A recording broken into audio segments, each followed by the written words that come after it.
Awalnya, sepasang suami istri keluar dari dalam rumah. Tiba-tiba, seorang gadis terjatuh di hadapan mereka. Si pria langsung menghampiri dan menyuruh gadis itu untuk berdiri. Setelah berdiri, gadis itu meminta maaf kepada pria tersebut. Pria itu pun bertanya, "Apa yang sedang kamu lakukan di sini?" Gadis itu menjawab bahwa dia sedang mencari seseorang. "Siapa namanya?" tanya si pria. "Namanya Alung," jawab gadis itu. Mendengar nama itu, si pria terkejut dan berkata, "Alung itu dari keluarga kami. Dia adalah ayahku. Apa kamu tidak salah orang?" Namun gadis itu meyakinkan bahwa dia tidak salah orang. Untuk memastikan, si pria pun bertanya apakah gadis itu hafal nomor telepon ayahnya. Gadis itu mengangguk, "Aku tahu nomornya, tapi aku tidak punya ponsel." Akhirnya si pria memberikan ponselnya dan menyuruh gadis itu mencatat nomor tersebut. Dan ketika dilihat, ternyata benar bahwa itu adalah nomor ayahnya, tapi ayah sudah meninggal 2 tahun yang lalu. Ucap si pria, gadis itu pun terkejut dan langsung menangis. Kemudian si pria bertanya, "Kenapa ayah tidak pernah memberitahuku bahwa aku punya adik perempuan?" Gadis itu menjawab, "Karena dulu waktu ayah dan ibu berpisah, ayah datang ke rumah dan bilang bahwa beliau sudah menikah lagi dan memiliki anak, yaitu kamu." Barulah si pria menyadari semuanya. Dia pun bertanya lagi, "Adikku, ada urusan apa kamu ke sini?" Gadis itu menjawab, "Sebenarnya aku baru saja diterima di salah satu universitas, tapi aku tidak punya uang untuk biaya kuliah, jadi aku datang ke sini untuk meminjam uang pada ayah,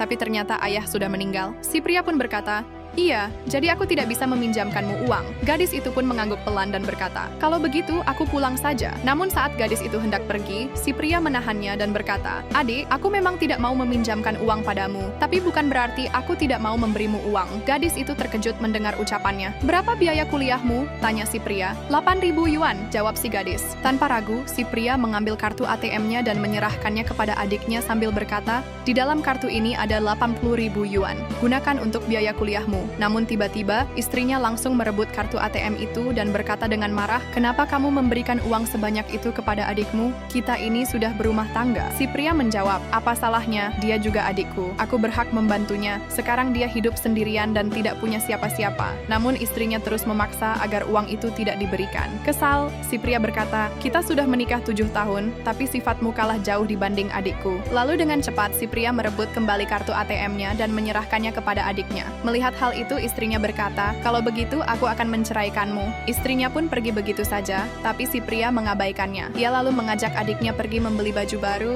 dan akhirnya mereka pun berjalan bersama, kakak dan adik yang baru saja dipertemukan oleh takdir. Terkadang, keluarga hadir tidak dalam waktu yang kita harapkan, tapi dalam momen yang paling kita butuhkan. Jangan tutup hatimu hanya karena masa lalu, karena keluarga adalah rumah, tempat di mana kasih sayang seharusnya tak pernah dipertanyakan.